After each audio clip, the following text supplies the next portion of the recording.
So one last thing we want to do is create demo song. I will quickly explain what we have here. This one we are using, by the way, Ableton Live here, but you can use any DAW you want. This is, I believe, first part preset we created. There's an intro sound. Here we have what is that? Okay, this is a lead sound, which is called. Wait a second, which one is that? I think it's classic soul. Classic soul. We created. It's soul number, lead number 6 on our list of leads. And here we got a solo played on that sound.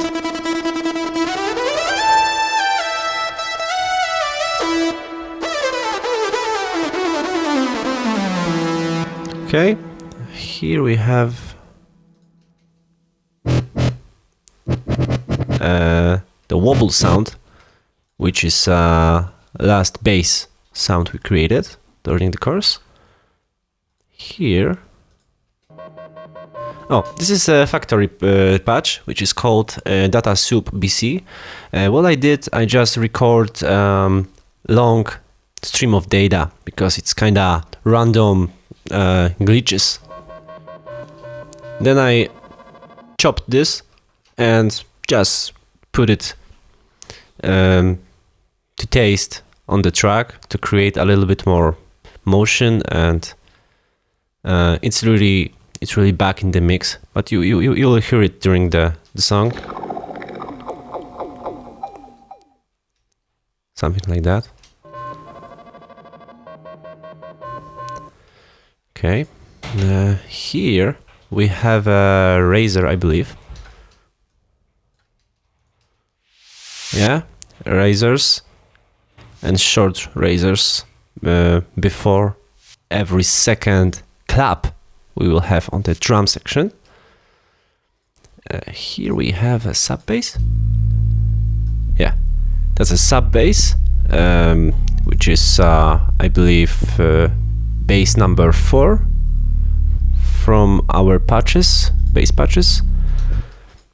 Here is, this is bass number, wait a second, sustain bass, which is bass number 8 from our curse, but it's the filter is much more open here, and I've also put it to it's a 2-pole mode as well, and I also put some portamento here, as you can hear, to make it more spicy. There are some effects added because I forgot to mention that I actually removed most of the effects from the FX chain. It's not because those effects sounds better or anything. It's just a matter of easiness of mix. Yeah. So what you can do if you want to, after you create, for example, a song or arrangement, you can take those settings and try to replicate it on the Deepmind to have it saved on your unit and to use it later with your band, for example. Okay, so this is that bass. Here we have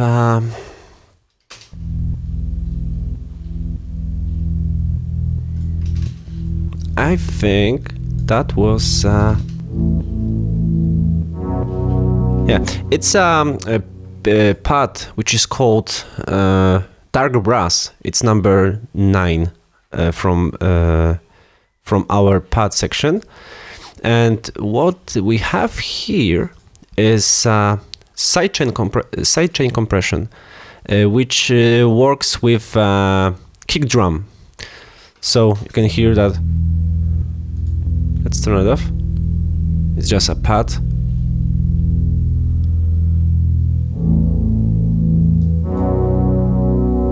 sidechain compression.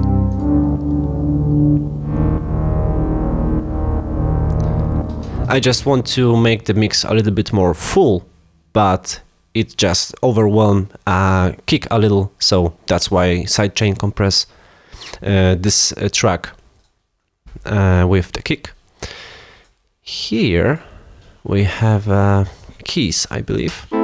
Yeah, and this patch is from keys and brass section number 9, I believe. Plain keys. You can try different one if you want to. It's generally speaking, here I have all the MIDI clips I used. Generally speaking, it might be a good idea to keep it, and after you record something in MIDI, try different settings on your synthesizer, on different patches you got, to find sounds that fit best in your mix. Next one here. Okay, it's from Arpeggio section. It's space. No, sorry, it's a filter, resonating filters patch, which is patch number 7. Just a simple arpeggio over and over. And this is second one, which is space sequence. This is patch number 4 from Arpeggio section, and actually those two works very well together. They are a little bit punned. This first one is a little bit more on left channel, second one is on the right channel, to create more widened sound with it. And the last thing is a drum rack here. We got some reverb on the drums, and what we have in here is a kick drum. The first patch from kicks, first from 2 kicks we created. Snare. There was only one snare on our patch creating process, and what I did as well here, I believe, is I transpose it a little from the it's 1 semitone higher than the patch we created. Clap, which is also transposed, I believe. Yeah, 4 semitones higher. There was only 1 clap. Hat. The hats, we got 5 hats. 4 closed hats and 1 open hat. It's the last patch we created in the drum section with different decay settings.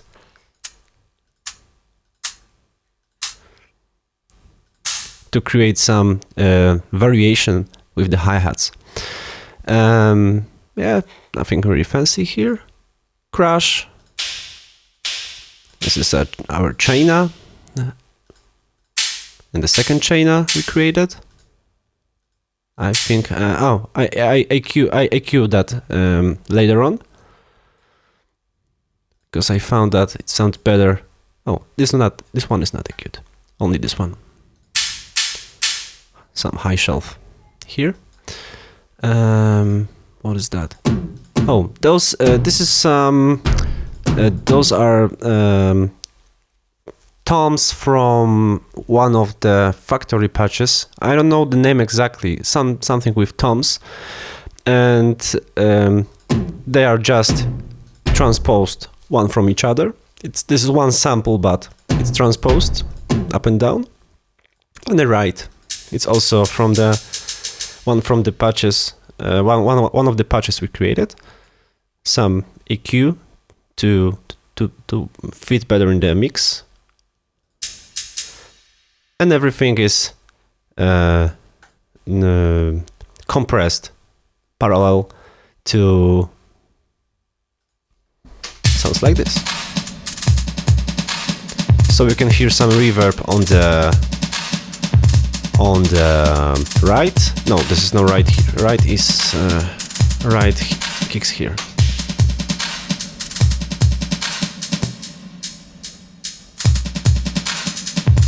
And there's also a reverb on the snare drum, I think, yeah. And on the clap as well.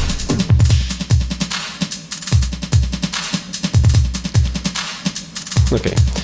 What else is interesting here is how this one works.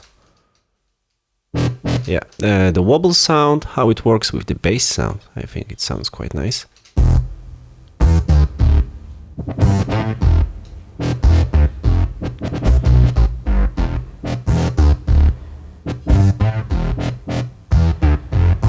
To create some additional rhythmical variations.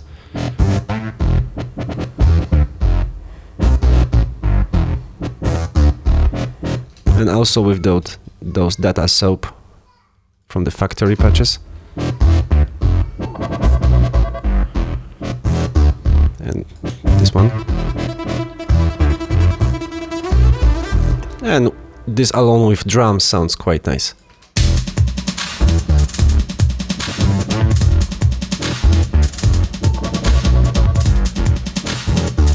I also want to show you how this pad, which is not really interesting, how much it adds to the overall mix.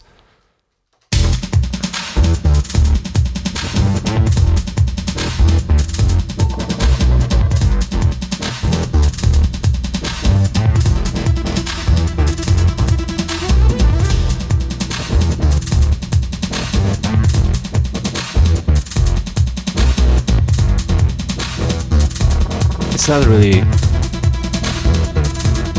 loud, but especially here.